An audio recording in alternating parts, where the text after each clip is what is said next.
Hello everyone, আপনাদের সবার diet কেমন চলছে আমাকে অবশ্যই কমেন্ট করে জানাবেন।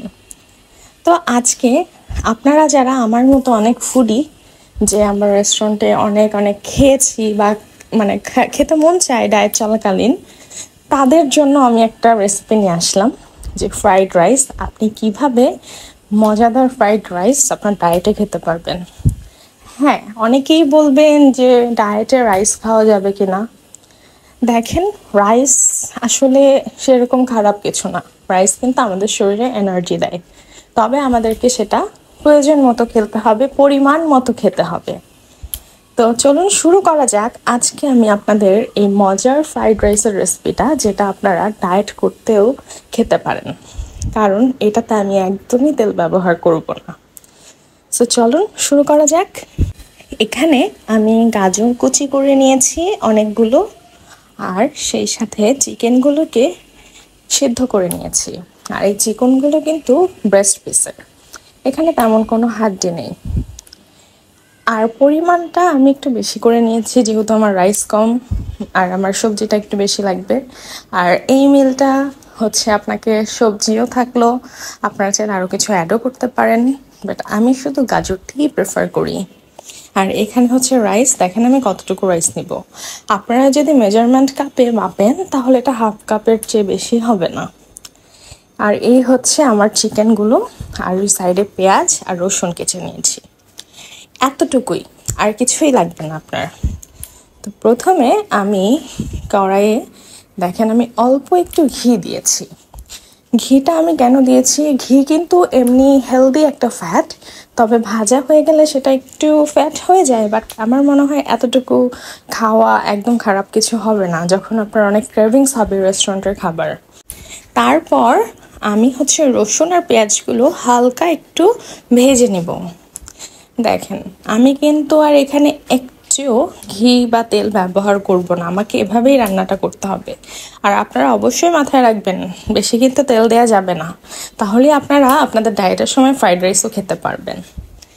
তারপরে আমি হচ্ছে আমার যে চিকেনগুলো আছে সেগুলোকে হালকা একটু ভেজে নিব।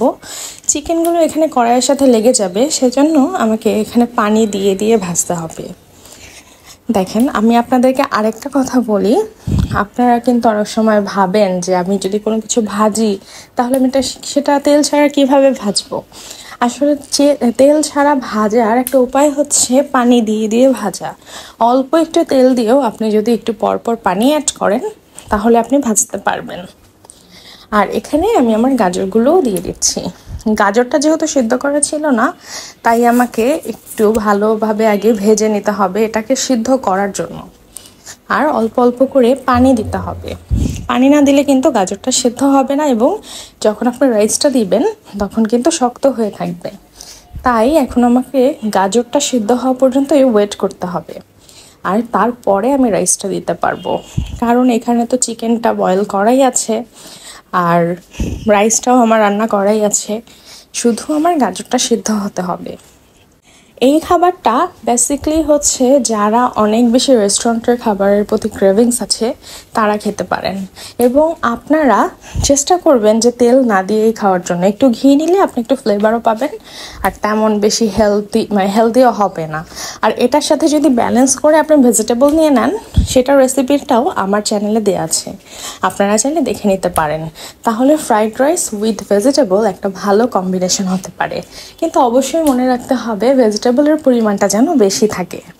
তো এখানে আমি লবণ আর পানি দিয়ে কিন্তু ভাজছি, এটা ভাজতে হবে অনেকক্ষণ, কারণ আমার গাজরটা এখনও শুকায়নি।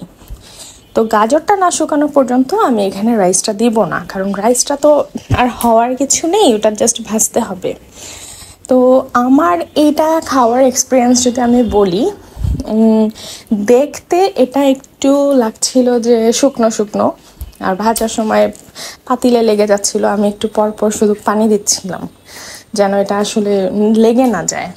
আর রাইসটা দেওয়ার পরে পাতিলে আরও বেশি লাগছিল, তখনও আমি পানি দিয়েছি। অনেক সময় আপনারা ভাবতে পারেন যে রাইস দেওয়ার পরে পানি দিলে আবার ল্যাটকা হয়ে যাবে কিনা। না, অল্প অল্প করে পানি অ্যাড করে করে ভাজতে হবে, তাহলে আর ল্যাটকা হয়ে যাবে না, আর পাতিলেও লাগবে না। আর খাবারটা খাওয়ার কথা যদি আমি বলি, আমি ফার্স্টে খাচ্ছিলাম তখন আমার মানে আমি ফার্স্ট বাইট যখন দিলাম আমার এত বেশি ভালো লাগছিল যা বলার বাহিরে।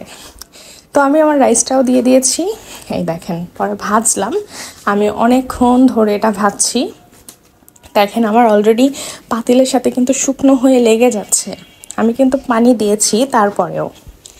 তো এই তো এটা আমার ভাজা শেষ, তারপরে আমি আমার প্লেটে বেড়ে নিয়েছি।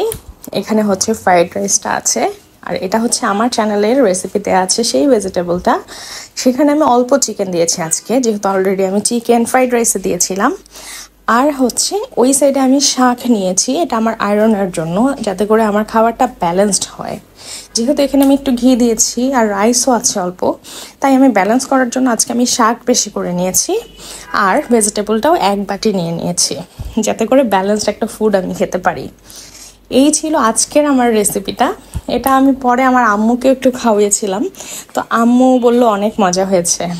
তো ইন ফিউচারে হয়তো আপনারাও খেয়ে অবশ্যই আমাকে জানাবেন যে আপনারা আমার মতো এভাবে মানে একদমই তেল ছাড়া কিভাবে এই ফ্রাইড রাইসটা বানিয়েছেন এবং আপনারা খাচ্ছেন।